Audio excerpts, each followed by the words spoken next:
Pessoal, esse tema de programação eu vou passar um pouquinho mais corrido, tá? Porque vai ter muita coisa técnica e, tipo assim, não tem como ensinar do dia pra noite isso aí. Isso aí é estudando. Então, assim, vamos focar um pouco mais nas questões, mas um conceito ou outro que eu souber explicar ali, eu explico pra vocês. Que já é uma área que eu entendo um pouquinho mais. Programação voltada ao Web3, tá? Ela é diferente da Web2, que é o código tradicional que a gente tem. Em vez de modificar o código depois de implementado, o código em blockchain, depois de deployado, não pode mais ser alterado, mesmo que existam as formas de atualizar. A alteração só é possível se definida a atualização na regra do jogo na implementação do smart contract. Além disso, qualquer falha descrita no código que possibilite um ataque hacker ou erros de execução podem causar problemas irreversíveis. Bom, antes de iniciar qualquer código, alguns pontos são essenciais e ajudarão na elaboração dos projetos da Web3, tá? Ah, no caso dos smart contracts que são deployados nas blockchains, são gerados menos custos. A Web3 tem como benefício a questão do open source, que é o código aberto, que muitos códigos vão estar disponíveis no explorador de blocos. Existem exploradores de blocos para redes de testes e podemos também examinar o código e encontrar os verificados ou repositórios no GitHub, por exemplo. Aí tem raciocínio lógico e métodos, né? Alguns métodos são essenciais para o desenvolvimento do Web3. Você tem que elaborar o planejamento, fazer um roadmap, tá? Bem planejado do que vai ser o projeto de cada interação, que é entrada, saída e os problemas que esse projeto vai resolver. Uma boa prática é desenhar os detalhes do projeto em algum programa que permita fazer questão de fluxograma, por exemplo, o Miro. Tem que escrever isso aí na programação adicional. Já é pedido, né? Escrever o código de maneira clara e organizada. Só que não tem tantos problemas como vai ter no Web3. Como a gente viu ali, uma vez deployado o código, se não tiver escrito na regra dele que você pode autorizar, você não pode. Acabou. Você ferrou tudo. Aí escreva o código de maneira clara e organizada. Quando se escreve o código, é importante pensar de forma lógica e sistemática para garantir que o código esteja escrito de maneira clara e organizada. Isso significa dividir o código em funções menores e usar comentários para explicar o que cada parte do código está fazendo. Aí o debug, ao encontrar um erro no código, é preciso usar o raciocínio lógico para entender como o erro ocorreu e como consertar ele. Isso aí pode incorrer o uso de ferramentas e outras coisas. O Remix, que é um ambiente de desenvolvimento para os smart contracts, ele permite que o código seja implementado usando qualquer navegador. Com essa ferramenta a gente pode deployar os smart contracts e identificar quando existe algum erro no código. Aí tem a questão 1 aqui, considerando a capacidade de análise pública de órgãos de smart contracts é para assinar. Eles necessitam de etapas de planejamento para evitar problemas irreversíveis, tá? Aí, no parabéns, sem planejamento, a estrutura de construção se torna suscetível a falhas. Aqui tem um pouco de raciocínio lógico e método de... Sim.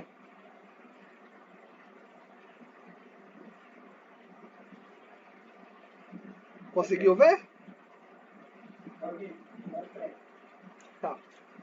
Raciocínio lógico e métodos de planejamento e desenvolvimento, tá? Isso aqui basicamente são boas práticas dos códigos que a blockchain precisam ter, tá? Isso aí vocês não vão entender do dia para noite.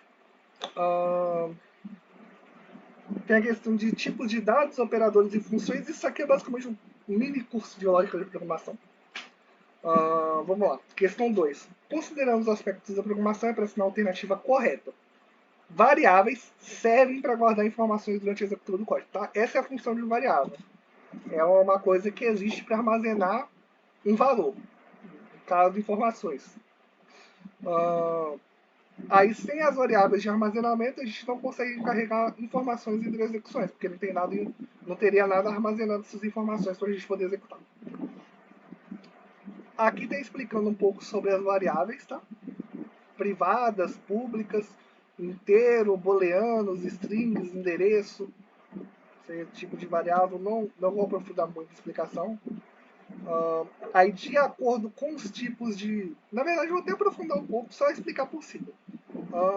Variáveis privadas, elas são variáveis com acesso, digamos, limitado dentro do código. Só algumas classes, algumas coisas vão acessar. Variáveis públicas é onde todo mundo tem acesso. Todo mundo pode pegar e armazenar ali. Explicando os tipos.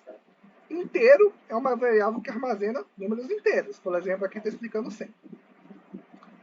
Booleano é um tipo de variável que armazena só dois tipos de valores. Valor verdadeiro ou valor falso, que seria o 0 ou 1.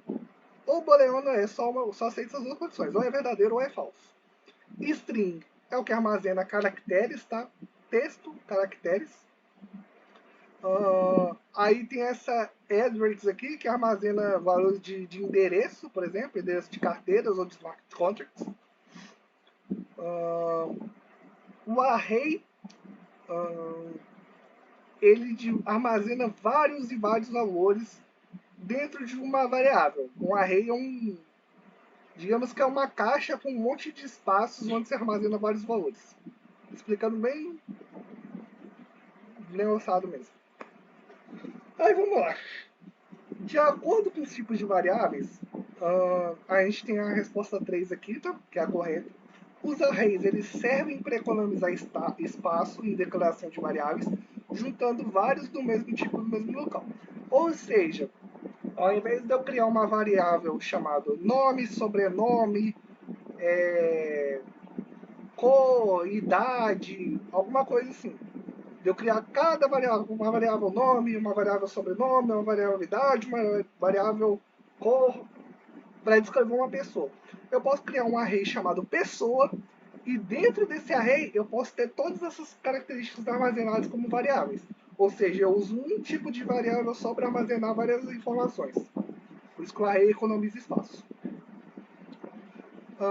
Tem os operadores básicos, tá? Isso aqui é de função, de adição, subtração, divisão, divisão com o resto, que sobra o resto da operação, multiplicação e questão de exponencial. Tá? Isso aqui, os sinaizinhos. Aí a questão 4. Sobre os operadores, é correto afirmar aqui. Tá? Na operação 12, 2 asteriscos 12, ele retorna 144, porque 2 asteriscos significa exponenciação. Ou seja, esse 12 ele está elevado a 2, o que significa que é 12 vezes 12, que dá 144. Exato, 12 quadrado significa. Aí, no parabéns, a operação asterisco asterisco reverse o exponencial, fazendo com que 12 exponencial 2 seja igual a 144. Sim, mas, cara, se você for estudar lógica de programação, é muito disso, entendeu? O pessoal acha que é um bicho de 7 cabeças, não é. É totalmente possível de aprender. Sim. É bem tranquilo de estudar, recomendo. Aí tem os tipos de funções, tá, dos smart contracts. Tem a pública, a privada, a interna e a externa. A pública é disponível para todos os usuários, todos os contratos. A privada é disponível somente para o contrato que se encontram. As internas são disponíveis para o contrato que se encontram e os contratos que herdam essa função. E a externa é disponível apenas para chamadas que vêm de fora do contrato. Né? Aí tem uns termos aqui que é o payable, o fallback, o receive, payable, funções que podem receber token. Fallback, quando há alguma interação com o contrato, mas o seletor não encontrou a função chamada, essa função é executada. O receive, quando os tokens são enviados ao contrato, se há alguma interação específica com uma função pré-existente, aí essa função de receive é executada. Tem o per, que é o put e per, são funções que não alteram nada na blockchain. Também não podem fazer leitura de variável que não tenha sido recebidas como input, que é um parâmetro digitado. Input. View são funções que não alteram nada na blockchain. Essas podem fazer leituras de variáveis além das recebidas como inputs. Aí tem o constructor, tá? É a única função utilizada no momento em que o contrato é deployado e servem para atribuir valores e variáveis declarados que não foram inicializados. A questão 5, para assinar correta, que a função necessita do identificador payable se for receber tokens. Aí no token, ali a gente viu que payable é quando recebe tokens. Ou seja, sem identificação payable, caso haja envio de moedas, a resolução, a interação é revertida. Sim,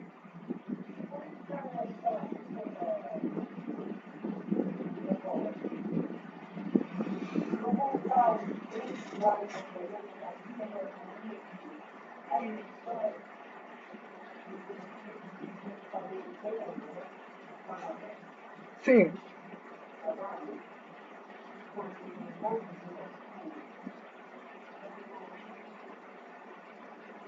Concluir? Não tá claro. Igual, esse aspecto de programação, eu acredito que não vai focar muito nisso na prova, tá? Porque.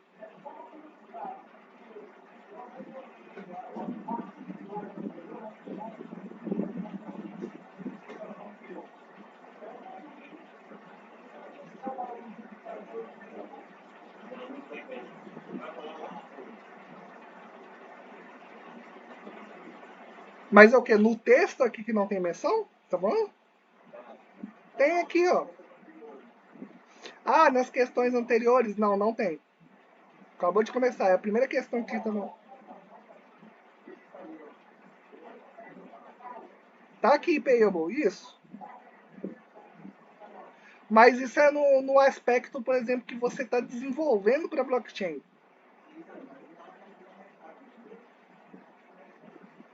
Ah, sim.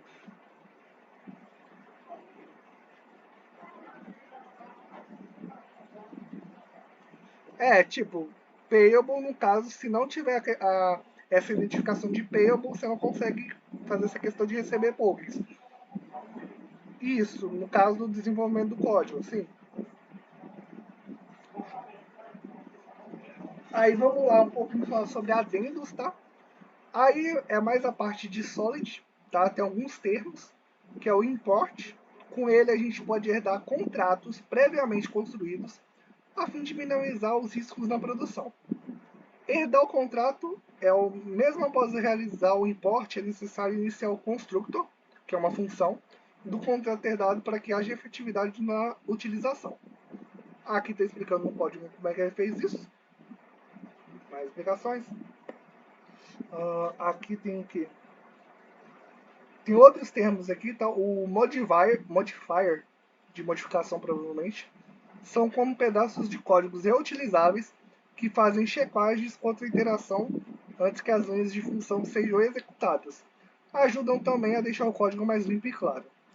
O returns, sempre que haja necessidade de uma função retornar algum valor, seja quem estiver interagindo às funções parentes, é necessário utilizar o return para retornar algo. Usamos o identificador return na declaração da função para dizer que o tipo de variável que retornaremos e o identificador return é assim que terminamos a função e retornamos o valor tipo declarado. Isso aqui é muito aspecto de programação, é mais para conhecimento mesmo. Questão 6, tá? De acordo com o material sobre os adendos é para assinar. Para herdar algum contrato é necessário utilizar o is, tá? Que é ao declarar o contrato. Exemplo, contract test is herança. Aí sem a declaração do is, na declaração do contrato, o import ele serve apenas para instanciar algo já existente. Aí o DeFi, as suas possibilidades, o Ethereum Virtual Machine do Bitcode. Vamos entender Ethereum de forma mais técnica e suas delimitações mais baixo, de mais baixo nível de forma simplificada. Cada contrato inteligente da Ethereum é compilado no Bitcode EVM e armazenado na blockchain. Quando o contrato é chamado, o bytecode é executado pela EVM. Mas então, o que são os bytecodes? Bytecode é uma linguagem de programação de baixo nível para executar um programa. Ela é uma série de instruções processadas por uma máquina virtual, ao invés de executadas diretamente pelo hardware. Aí, sobre o bytecode, apresentar o correto. O bytecode ele é uma versão compilada do smart contract, do contrato inteligente. Aí, parabéns, após o código compilado, um arquivo é criado no modelo de bytecode para que as instruções sejam bem mais aceitas pela Ethereum Virtual Machine. Opcodes e ABI. Um opcode ou código de operação é uma única instrução executada pela EVM. Os opcodes são codificados como bytes únicos e correspondem a funções específicas. Eles são executados pela EVM e executam uma variedade de funções, como ler e gravar dados no armazenamento, chamar outros contatos e realizar operações aritméticas. Os opcodes são codificados como bytes únicos e cada opcode corresponde a uma função específica. Quando um contrato é executado, a EVM lê o bytecode e executa os opcodes correspondentes em sequência. O uso de opcodes permite a execução lógica de lógicas complexas em um contrato inteligente, pois podem ser combinados de diferentes formas para criar funções mais complexas. A ABI, tá, que é a Application Binary Interface, ou interface binária da aplicação, é importante por permitir que os usuários externos interajam com o contrato inteligente de maneira previsível e padronizada. Funciona como uma espécie de contrato entre o smart contract e seus usuários, definindo regras de comunicação e troca de dados. Ela é normalmente codificada no formato JSON, que é esse formato da imagem aqui, e está incluída na transação da implantação do contrato blockchain. Pode ser usado por sistemas off-chain, como o aplicativo web, para chamar e interagir com funções do contrato, escrevendo e recuperando dados dele. Então, um exemplo. Sobre a ABI, para assinar, né? 2. Opcodes são como as funções encontradas e executadas na EVM e no Parabéns. Opcodes são instruções de baixo nível que se traduzem em comandos para a máquina. Tem um pouco sobre a linguagem Solid, tá? Que é a linguagem Solid, que é a linguagem de programação usada para escrever os contratos inteligentes que rodam no Ethereum. É usada para implementar e implantar contratos inteligentes, inicialmente somente na blockchain Ethereum, mas atualmente está em diversas blockchains compatíveis com a EVM. Ela foi influenciada pelo C++ e o Python e JavaScript, que são linguagens de programação tradicional, tá? Ela é relativamente nova, mas rapidamente se tornou uma linguagem popular para escrever contratos inteligentes no Ethereum. Ela é uma linguagem de tipagem estática, o que significa que as variáveis devem ser declaradas com um tipo específico e só podem conter valores desse tipo especificado. Ou seja, se eu declarar uma variável do tipo inteiro, eu só posso ter inteiro dentro dessa variável, eu não posso armazenar um texto, por exemplo. É orientada também a objetos com suporte para herança, biblioteca e tipos complexos definidos pelo usuário. Orientação de objeto a nível simplificado, tá? Explicando orientação a objeto. Imaginemos ter uma caixa de brinquedos cheia de diferentes tipos de brinquedos, como bonecas, carros e bichos de pelúcia. Cada brinquedo é um objeto que possui características únicas, como uma cor ou forma específica. Os brinquedos também podem fazer coisas diferentes, como um carro pode rolar pelo chão, um bichinho de pelúcia pode ser abraçado. Na PO, tá, que é a Programação Orientada a Objeto, a gente usa um computador para criar e controlar esses brinquedos virtuais, que são como os brinquedos na caixa de brinquedos, mas existem dentro do computador. Podemos dizer ao computador como cada brinquedo se parece e o que ele pode fazer, assim como sabemos que o carro vermelho pode rolar e o ursinho de pelúcia pode ser abraçado. A orientação por objeto nos ajuda a organizar o nosso código e torná-lo mais fácil de entender, assim como é mais fácil de encontrar um brinquedo específico na caixa de brinquedo quando estão todos classificados por tipo. A programação orientada a objetos é uma forma clara e organizada de usar o computador para acompanhar diferentes tipos de variáveis e suas funcionalidades. Essa questão 3 aqui, para assinar a verdadeira sobre o Solid e a linguagem orientada a objeto, que é a número 4, a orientação por objeto ajuda a organizar o código, realmente ajuda. A orientação por objeto retira a necessidade de declarar inúmeras variáveis toda vez que quiser utilizar um padrão, sendo assim ela economiza espaço e organiza o código. Programação orientada a objeto e introdução à plataforma Remix, tá? Orientação por objetos, a parte de herança que eu não vou me aprofundar muito. Sobre a Remix, é um ambiente de desenvolvimento IDE online para o desenvolvimento de contratos inteligentes. É uma ferramenta que permite o usuário escrever, testar e implantar contratos inteligentes do Solidity. É um projeto de código aberto hospedado no GitHub e amplamente utilizado pelos desenvolvedores que trabalham com Ethereum. A IDE inclui um compilador embutido que só pode ser usado para compilar o código do Solidity um depurador que permite aos usuários percorrer o seu código e identificar quaisquer problemas. O Remix inclui várias ferramentas para testar e implantar contratos inteligentes, tornando uma ferramenta abrangente para o desenvolvimento de aplicativos descentralizados na plataforma Ethereum. Mas a questão 4, em relação à programação orientada a objeto e a Remix, se a está correto. Vamos lá, número 2. A herança serve para usar o código anteriormente criado herdando suas funções. É isso que serve o conceito de herança. Com a herança, podemos pegar códigos de padronização amplamente aceitos em cada blockchain e implementá-los em nosso código a fim de seguirmos a padronização. Aí tem o guia básico do Remix, isso aqui é um tutorial do Remix. O que é possível fazer no workspace do Remix? Organizar pastas e códigos, tá? Resposta 1 aqui. A gente pode apenas alterar e criar pastas e arquivos. Caso outro workspace seja escolhido, será composto de inúmeras outras pastas e arquivos. Aqui é mais tutorial de como fazer. Aí, de acordo com as matérias, é para assinar. Se queremos deployar o código, utilizamos o botão Deploy. Tá? Para que um código seja efetivamente armazenado na blockchain, é necessário o deploy do mesmo. Oráculo e suas aplicações, blockchain e seus dados on-chain. Pensando em blockchain, a gente tem vários limitadores quando estudamos a fundo sobre a tecnologia, e principalmente as implantações de contratos inteligentes e o uso de dados. No início das aplicações não existia nenhuma conexão com os dados externos e não era possível executar a execução automática de determinadas funções dos contratos. Tudo funciona a partir de dados armazenados internamente no blockchain e sem conexão com o mundo exterior, dados off-chain. Mas como se resolve esse dilema? Com os oráculos. No contexto de tecnologia blockchain, o oráculo é um serviço terceirizado que fornece dados externos para contratos inteligentes da blockchain.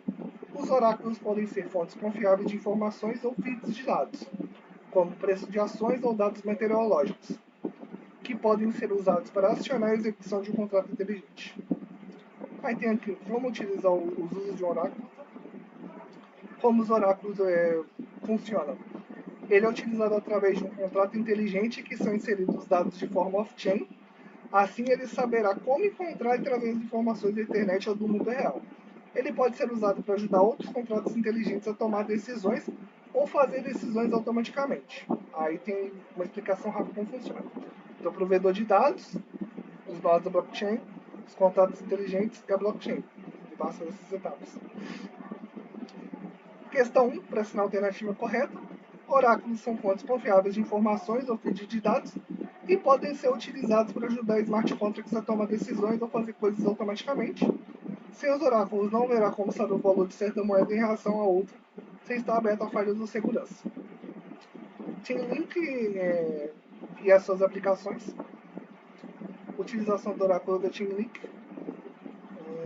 Então, para ensinar a alternativa correta da Chainlink, que é mais um oráculo. Usar o Chainlink Oracle permite a conexão segura e confiável com uma fonte de dados externos. Ele é um exemplo de real utilização de como os dados momentâneos podem fazer parte da blockchain. Aí tem a prática da implementação desse Chainlink. Aí o ligador de preto. É o meu? Não sei. Não sei. Deixa eu ver aqui. Tá. Eu parei no Chainlink, né? Aqui. Vamos lá na frente. Para assinar correta, tá? A função checkup-keep retorna um valor booleano, tá? A função lá do contrato. A função checkup-keep checa uma lógica de atuação delimitada pelo desenvolvedor e caso a mesma retorne um valor verdadeiro, a automação do oráculo permite a sua execução. Fiquem bem atentos, tá? Se tiver alguma questão lá na prova perguntando que valor essa variável está retornando, eu acho que ele não vai aprofundar muito nisso, porque não dá para envolver tanto. Eu acho que a programação não vai ser o foco, mas caso tenha, por favor, pergunte lá no grupo. Se eu estiver online, eu vejo e ajudo a responder.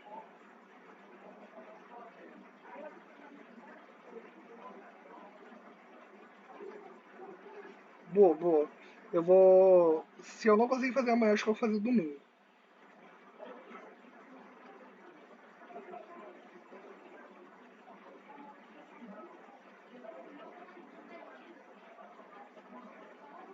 Sim, sim, sim.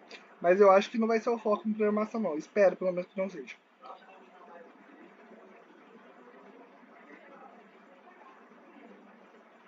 É, é. Dados de esporte. Os dados sobre esporte servem para os contratos inteligentes de aposta esportiva. Aí tá dando exemplo aqui de como é que coleta esses dados. Tem dados climáticos e tal, para afinar correto. A Chainlink permite incorporar dados do mundo real, contratos inteligentes, de forma segura e totalmente confiável. Ok, sim. A Chainlink possui inúmeros nós validadores, o que faz com que os dados sejam checados múltiplas vezes antes de serem aceitos. Prova de reserva, mais sobre assim, a Chainlink. Provavelmente vai cair sobre essa Chainlink aqui, porque está focando muito nela. Sim, sim, sim.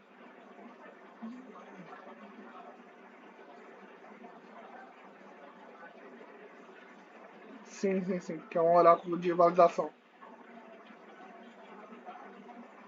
Sim, sim, sim. Não... Tanto que eu tô mais passando por cima que eu tô vendo que é mais disso mesmo. Aí sobre NFTs utilizando Chainlink, qual dessas alternativas não é verdadeiro? É, aí a resposta 1. Não é possível garantir a aleatoriedade das características de um NFT. Não é verdadeiro, tem como. Ela só valida, né? Só faz questão da validação. A Chainlink VRF garante que os valores sejam de fato randômicos, não valores que, após certa quantidade de interações, venham apresentar os mesmos padrões, ou seja, randômico. Ela garante isso. Aí problemas de segurança, tem os principais oráculos no mercado, tá? Para assinar a alternativa correta. Para usar oráculos de forma mais segura, é recomendado escolher soluções que foram exaustivamente testadas e revisadas. Assim. Para que sua segurança seja máxima, devemos utilizar soluções provadas em mercado e com dados de utilização que escolhemos a que melhor nos convém. Aí tem os smart contracts na prática, contrato de proxy, tá? Proxy é uma pessoa ou coisa que age em nome de outra. No caso de um contrato inteligente de proxy, é um contrato inteligente que atua em nome de outro contrato. O contrato inteligente é um programa que vive em blockchain e pode executar automaticamente os termos de um contrato. Mas o contrato inteligente de proxy vai um passo além, permitindo que outros contratos inteligentes interajam com ele. O contrato de proxy atua como intermediário, permitindo que outros contratos inteligentes interajam com ele e alterem seu comportamento sem precisar ser reescrito. Isso é especialmente útil quando se tem vários contratos inteligentes que precisam interagir entre si ou quando se deseja atualizar um contrato inteligente sem precisar reimplantado. Como funciona o proxy? Né? Aqui tem uma imagem explicando.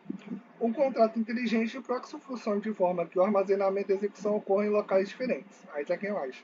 Proxy no local e a implementação em outro. Temos a questão 1, que é para assinar a alternativa correta. Para modificar o comportamento de contrato de implementação, devemos substituir a implementação por uma nova. Ah, para modificar o comportamento de um contrato de implementação, a gente tem que substituir a implementação por uma nova. Como o código é imutável, uma vez que deployado, para que haja efetividade e alteração do mesmo, a gente tem que fazer um deploy de um novo código de comportamento utilizando os requisitos de segurança. Quando usar um contrato de proxy? Ele pode ser usado para implementar um contrato inteligente atualizável. Esse é um contrato inteligente que pode ser modificado e substituído por seu criador, sem exigir que os usuários chamem manualmente um novo contrato e executem ações adicionais. Ele também pode ser usado para adicionar uma interface amigável a um contrato inteligente, permitindo que os usuários interajam com ele com mais facilidade. Um outro exemplo é usar ele como uma camada de autorização. Ao usar o contrato de proxy, o usuário pode delegar o direito de executar determinados contratos inteligentes para outro usuário. Isso permitirá que o segundo usuário executasse a ação em nome do primeiro usuário sem que o primeiro usuário tivesse de interagir diretamente com o contrato. A ideia por trás do contrato inteligente do proxy é minimizar o esforço para o usuário final e também aumentar a segurança a cada interação de contrato inteligente. Como usar o contrato? Né? Aqui tem alguns pontos para se considerar ou implementar. O contrato ele tem que ter um mapeamento da estrutura de dados que permita rastrear qual contrato está sendo o proxy no momento. Isso pode ser feito armazenando o endereço do contrato de destino em uma variável. Ele tem que ter um mecanismo para atualizar o contrato de destino para qual está fazendo o proxy. Tá? Isso pode ser feito adicionando uma função que permite ao criador do contrato definir o endereço do novo contrato de destino. O contrato próximo ele tem que encaminhar quaisquer chamadas ou transações referidas para o contrato de destino. Isso pode ser feito usando a função chamada delegate call ou call code, que permite que o contrato chame a função no contrato de destino por seu próprio contexto. A segurança também tem que ser considerada. O impacto no consumo de gás deve ser considerado. É preciso lidar com possíveis erros que possam ocorrer durante o encaminhamento de chamadas e deve-se testar o contrato várias vezes antes de implementado. Aí tem os padrões mais utilizados aqui, não vou me aprofundar muito sobre. Questão 2 a respeito dos contratos do tipo proxy é para assinar a opção correta. Que é o número 3, como forma de segurança, apenas endereços autorizados podem fazer alterações de contratos proxies padronizados. Sim. Para que não haja alterações indevidas na forma de funcionamento, o código utilizado por cliente só pode ser substituído por endereços autorizados para essa função dentro do projeto em questão. Então, o custo de gás, tá? Que é o gas cost na blockchain, EVM, da Ethereum, é determinado pela quantidade de esforço computacional necessário para executar uma operação específica ou um conjunto de operações dentro de um contrato inteligente. É o custo final de execução de um contrato inteligente é o produto do preço do gás, quantidade de éter disposta a se pagar. A quantidade de gás necessária. O EVM tem um limite de gás de bloco, que é a quantidade máxima de gás que pode ser utilizado em um bloco. O limite de gás de bloco garante que os blocos não tornem muito grandes e lentos para se propagarem para a rede. Assim, se a quantidade de gás necessária para a execução de uma transação exceder o limite de gás de bloco, a transação vai ser rejeitada. Gas costs, tá? É uma tabelinha com os custos de gás. Quais das seguintes operações matemáticas básicas têm o maior custo de gás? A multiplicação, a que tem maior custo, é a resposta 3. A função de multiplicação. Oi? Não entendi, ô padre, está muito baixo.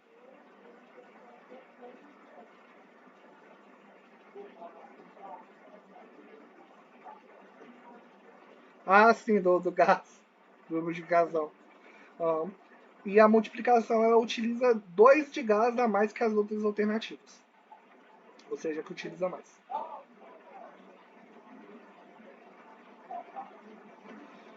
Gás, como está escrito aqui, é a quantidade de éter que você está disposta a se pagar. É quanto de Ethereum você vai gastar no limite para fazer determinada coisa.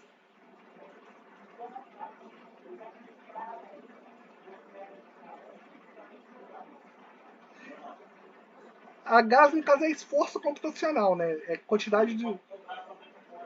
Sim, tem.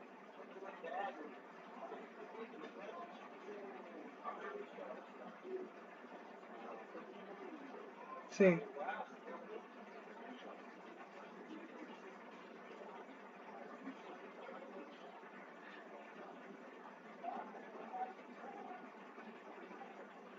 Basicamente.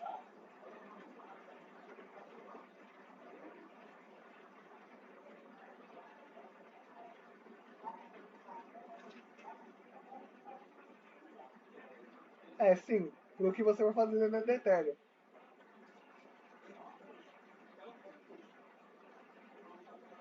É, no fim você pode entender como seu custo para você utilizar o que você for fazer lá dentro. Sim, sim, sim.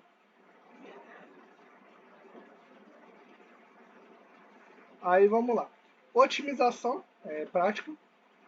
Existem várias maneiras de otimizar o código sem escrever diretamente as opcodes na Ethereum Virtual Machine. Tem algumas formas aqui, que é usando linguagens de alto nível, em vez de escrever contratos em linguagem de baixo nível, pode-se utilizar de linguagens de alto nível, como a Solid, que são projetados para facilitar a escrita segura e contratos inteligentes e eficientes. Pode-se utilizar bibliotecas ou estruturas. Algumas bibliotecas fornecem funcionalidades como bibliotecas para matemática, criptografia e estruturas de dados que se podem utilizar em contratos autorais eficientes, otimizando o layout de armazenamento do contrato, que é a maneira como os dados são organizados e armazenados, pode ter um grande impacto nesse custo do gás. Então, se você otimizar isso, você consegue reduzir o custo, né? Que é, no caso seria a otimização. Usando algoritmos eficientes em problemas complexos, algoritmos eficientes podem fazer uma grande diferença em termos de custo da gás. Criação de perfil e teste. A criação de perfil é o processo de identificação das partes do contrato que consomem mais gás. Isso pode ser feito com estruturas de teste que podem fornecer informações sobre o consumo de gás de cada função e pode ajudar a identificar funções que consomem muito gás e otimizá-las. Né? Tem aqui o exemplo e tal. Questão 4, sobre otimização estudada.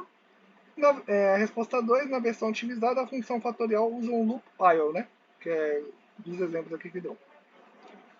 Não deu certo, então, como podemos ver no código, a versão otimizada com loop while faz com que o gasto de gás seja linearizado, enquanto a versão não otimizada consome gás de forma quadrática. Aí tem a segurança de smart contracts, tá? Como proteger os smart contracts? Uma das explorações mais comuns em contratos inteligentes é o Hand-Tranks Attack, que ocorre quando um contrato malicioso é capaz de chamar repetidamente um contrato externo antes que o contrato externo tenha a chance de atualizar o seu estado interno. Isso pode permitir que o contrato malicioso executar repetidamente alguma ação, como retirar fundos, antes que o estado interno do contrato externo seja atualizado para refletir o que a ação ocorreu. Exemplo, o contrato A é o contrato vulnerável atacado. O contrato B é o contrato malicioso que realiza o ataque. O diagrama, que no caso tem mais de dual ali, representa as interações entre esses dois contratos. Inicialmente, o contrato A chama o contrato B e executa alguma ação. O contrato B chama o contrato A novamente, antes que o contrato A tenha a chance de atualizar no seu estado interno. Essa chamada repetidamente do contrato A para o contrato B é o ataque, que pode permitir que o contrato B execute repetidamente a ação potencial, roube fundos ou manipule o resultado do contrato. A vulnerabilidade de reentrada pode ser mitigada colocando uma condição de guarda antes de atualizar qualquer estado e antes de fazer uma chamada para outro contrato. Também o estipêndio de gás pode ser usado como medida de segurança. Aí tem esse segundo ataque aqui. É para falar sobre staking e yield farm, é a resposta correta. DOS ocorre quando o contrato malicioso se aproveita das funções do contrato ou recursos da rede de blockchain, como memória, para sobrecarregar e impossibilitar a execução de novas transações. Fala sobre esse ataque. DOS é um formato de ataque que visa a sobrecarga do sistema, causando mau funcionamento ou parada de funcionamento para que checagens de segurança sejam exploradas. Aí os maiores hackers de estudo, tá? É um caso de estudo da Down. O ataque hacker que aconteceu.